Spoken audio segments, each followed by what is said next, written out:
So KASHTIRA is here and is one of the most hated decks in Yu-Gi-Oh history, with their ridiculous boss monster Arise Heart shutting off a lot of people's favorite decks right now. The graveyard is simply too important and not having access to it is ridiculous. So let's go over how to destroy KASHTIRA. Obviously there's a lot of options, so I can't list every single one of them. If you have some, of course, put them in the comments down below. But we start off with Kurikara Div Incarnate. So what does this card do? Basically, must be special summoned from your hand by tributing all face-up monsters on the field that activated their effects this turn in your opponent's monster zone. What's very important to know is that Arise Heart attaches card to itself whenever something is sent to the graveyard. This effect is mandatory, and so Arise Heart will always have activated its effect, meaning you do anything that Arise Heart will trigger, and then Kurikara just gets rid of it and gets a bunch of attack in the process, also reviving stuff from your opponent and so forth. So if you can time this well, you could actually get rid of your opponent's Shangri-Ira,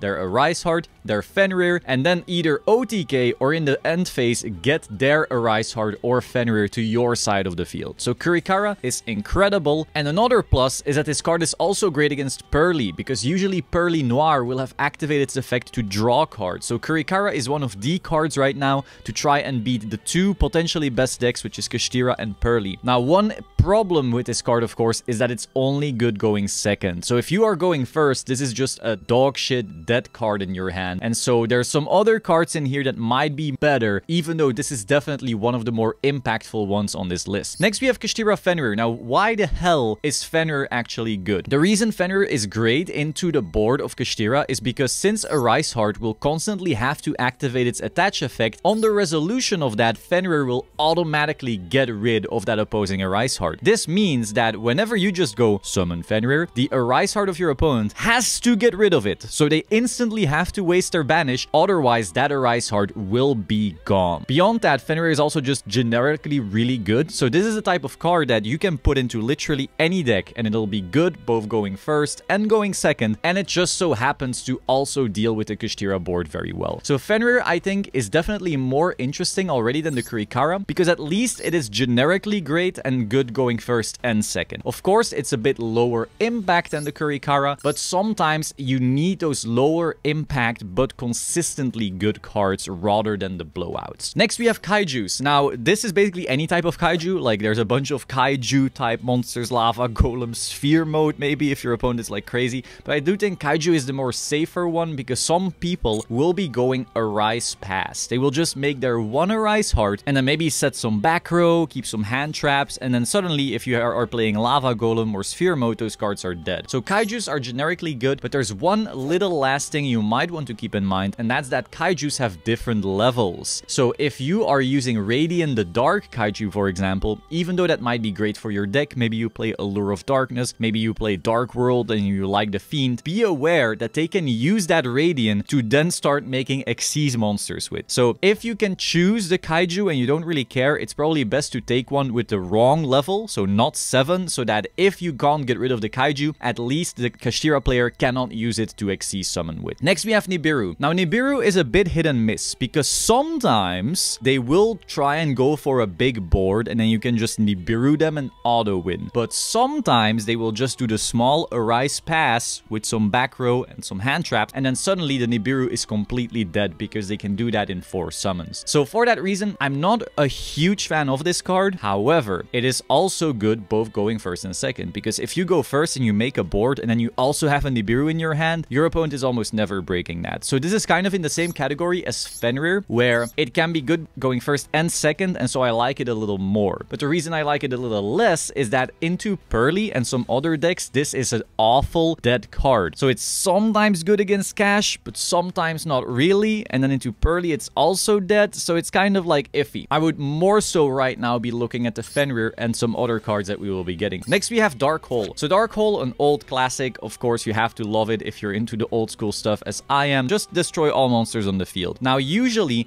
this would not be a great card into KASHTIRA if you were playing, for example, TCG, because Pot of Prosperity can actually add an Infinitrack Goliath to the Arise Heart, and then the Arise Heart cannot be destroyed by card effect. But since KASHTIRA in Master Duel only has 1 Prosperity, I don't know. I think it's worth the risk, and then you can literally Dark Hole their entire field away. You can get rid rid of Fenrir, you can get rid of Arise Heart. Maybe they have 2 Arise Hearts and you get rid of it. The only thing you're not getting rid of is the Shangri-Ira because it has a protection effect. However, if they did the big KASHTIRA combo where they had to pop it themselves with a field spell and then they had to like big bang the other thing out of it, then you can dark hole it. So kind of depends on how they opened, but at least the double Arise Heart and the Arise Heart Fenrir plays are all gone thanks to dark hole. There's also some people who might be coping on Ibli, and then you can also get rid of an Ibli log that way. So that is a consideration. Now of course this card is dead going first, and so it is less interesting to me than some of the other cards. Change of Heart is basically in the same category where it's absolutely insane to just activate Change of Heart, take their Arise Heart, and then the Arise Heart will automatically trigger, attaching the Change of Heart to it as well. And now you have a huge KASHTIRA Arise Heart with a lot of material under it. You can make a Zeus and just wipe everything else. So that is really solid. Another thing you can do is you can go like Change of Heart, grab your opponent's Fenrir, and then the Arise Heart of your opponent will trigger, attaching the Change of Heart, and then you activate the Fenrir to banish the Arise Heart face down. So Change of Heart is like a lot of little tricks you can use to really destroy your opponent's Arise Heart and other KASHTIRA types of fields. But again, it's only good going second. Then we have Triple Tactics Talents. So this is another card that is great going second and sometimes good going first, because if you get hand trapped, at least you can talents and start doing some other stuff. So this is definitely a card I like a little more than the Dark Hole and the Change of Heart. But I just want to give you, you know, as many options as possible. Maybe you're playing a blind second deck and then you might want to consider these other cards. But so if I had to like choose right now, I would definitely be going for the Fenrir and the Talents, because those have the widest range of impact and consistent use. Then we have Thrust. Of course, this card can just literally look for anything. So it can both look for something like an impermanence when you go first, and it can look for a talents when you go second. So Thrust is an ideal card as well. Sadly, I did not pull it yet, but I do have to craft it very soon. Now we get into some cards that I actually like far more than some of these other choices, and that is the quick play spells. So we have Book of Moon right here, a very simple old school card. Target a face-up monster on the field, change it to face-down defense position. This is awesome because it's both great going first and going second. So your opponent has an Arise Heart, book.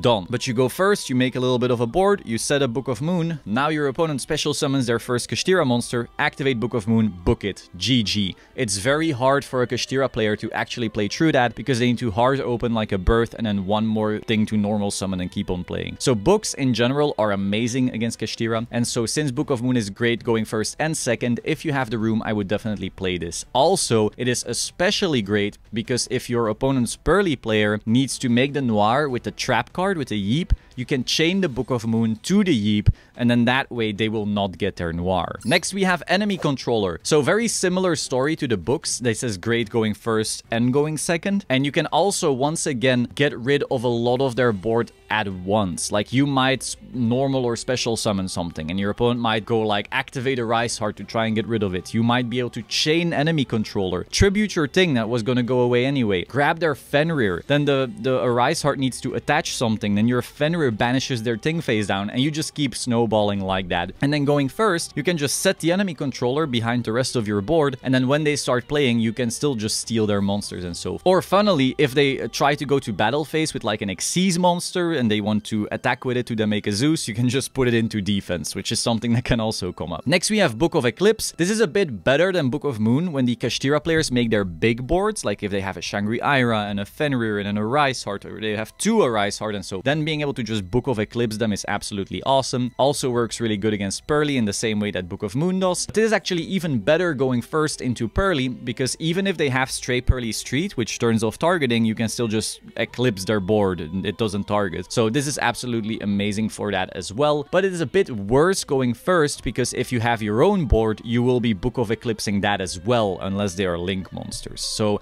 this kind of depends on which type of deck you're playing, but if you're playing a Link deck, this is awesome. If you're not playing a Link deck, it's a bit less great than Book of Moon. It kind of depends on how the KASHTIRA players start comboing moving forward. Then we have Evenly Matched. So this is again one of those blowouts that's insane going second. Like the KASHTIRA board, they will often have some set cards. They will often have like Shangri-Ira, Fenrir, Arise Heart, and just being able to go evenly is absolutely crazy. You also get rid of a lot of their follow-up, because usually the KASHTIRA bird will be their follow-up. The only issue with the card, of course, is that usually they will just keep their Arise Heart. And so if if your deck cannot play through an Arise Heart, it didn't fully fix the problem. But it's definitely a crazy blowout and can definitely be really solid still, though of course it's still the issue that this is only really great going second and awful going first. Finally, we have Infinite Impermanence. So this card is a bit underrated, I feel, because like it's a hand trap, and usually hand trapping KASHTIRA doesn't do that much, but you can just use this as a hand trap generically, you know, can be good against Pearly, for example, and then you can literally just hold it until they make an Arise Heart and just imperm that. More importantly, if you notice, oh, they're gonna do the bigger combo, they're gonna do the Shangri-Ira, double Arise, whatever, and so forth, you hold the impermanence until they activate Arise Heart, the level 4. If they go for a Shangri-Ira Arise Heart play and you imperm the Arise Heart, the combo will very often just fall apart right then and there. So you can literally just hold it.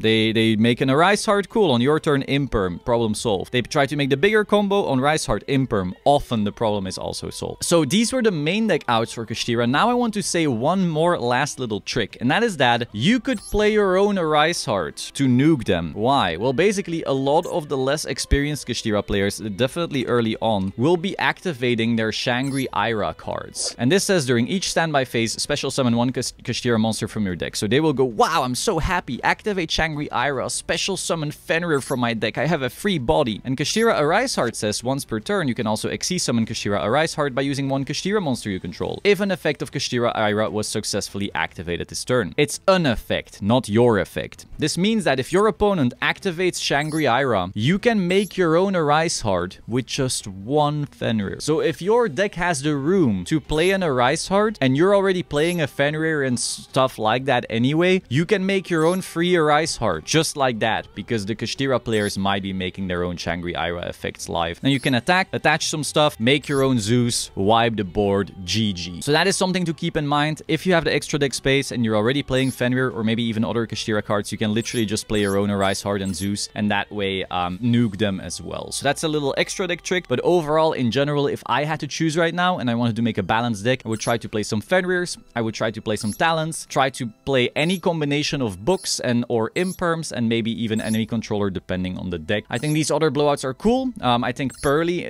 definitely can afford to play something like Kurikara, and of course blind second decks can then use a variety of these other things. Nib, I don't know. As long as Pearly is considered the best deck, I think Nib might be a little too situational. But if we see a lot of KASHTIRA, of course Nib is going to be great. So that is how to absolutely nuke KASHTIRA. I hope you found this interesting. Be sure to like, comment, subscribe, and I will see you soon. Ciao.